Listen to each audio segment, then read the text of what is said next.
کئی پیر صاحبان جو ہیں وہ دم یا کچھ تعویذ جو ہیں وہ اس طرح کے دے رہے ہوتے ہیں کہ جس میں نا یہ ہے کہ مینشن ہوتا ہے کہ وہ تعویذ یا دم یوز کرنے سے وہ روزہ لگتا نہیں ہے.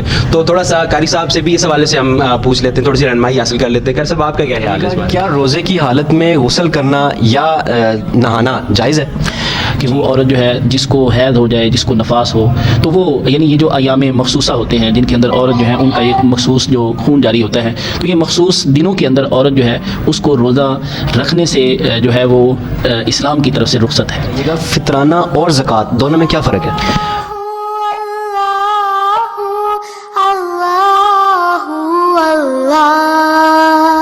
اعوذ باللہ من الشیطان الرجیم, بسم اللہ الرحمن الرحیم, الحمد للہ رب العالمین, والصلاة والسلام علی سید الانبیاء والمرسلین. قال اللہ تبارک و تعالی فی الکلام المجید, یا ایھا الذین آمنوا کتب علیکم الصیام کما کتب علی الذین من قبلکم لعلکم تتقون.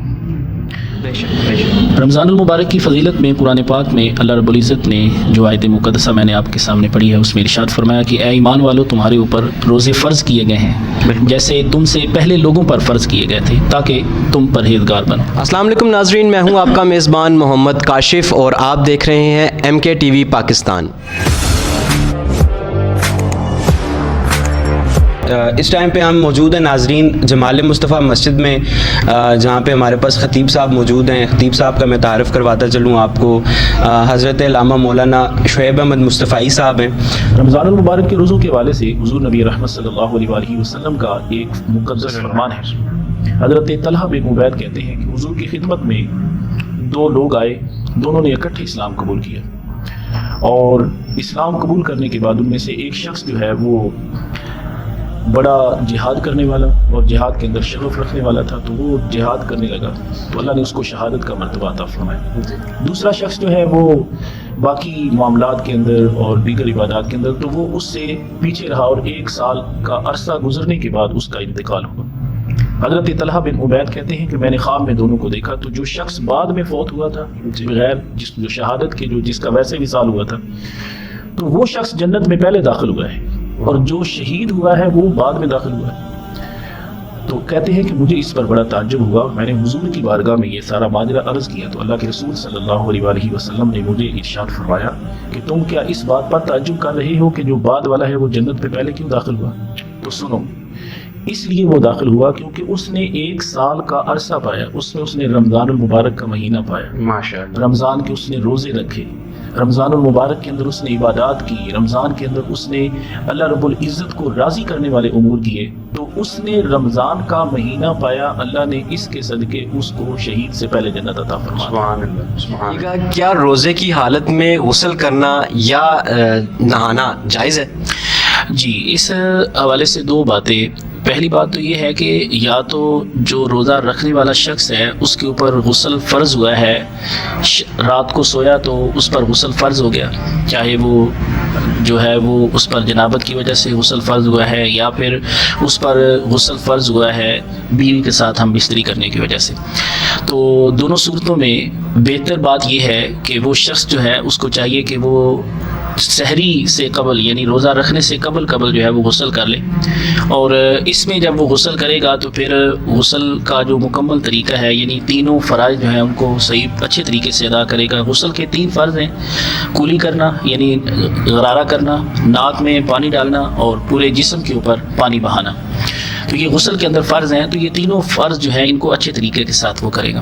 کئی پیر صاحبان جو ہیں وہ دم یا کچھ تعویذ جو ہیں وہ اس طرح کے دے رہے ہوتے ہیں کہ جس میں نا یہ ہے کہ مینشن ہوتا ہے کہ وہ تعویذ یا دم یوز کرنے سے وہ روزہ لگتا نہیں ہے.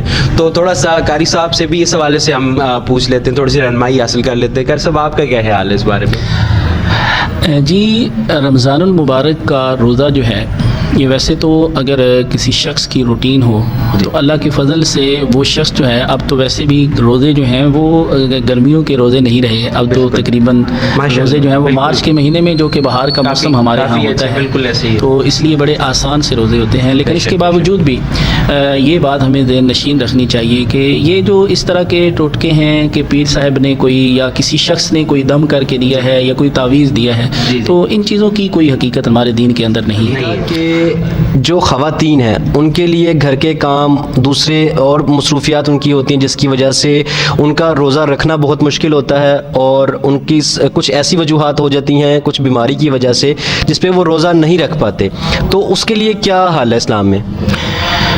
جی یہ بات یاد رکھیں کہ روزہ جو ہے یہ مردوں پر جس طرح فرض ہے اسی طرح عورتوں پر بھی روزہ فرض ہے، اور جب روزہ فرض ہے تو عورت جو ہے اس کو بھی بہرحال چاہے جتنے بھی کٹھن حالات ہوں تو اس کو چاہیے کہ وہ روزہ رکھے۔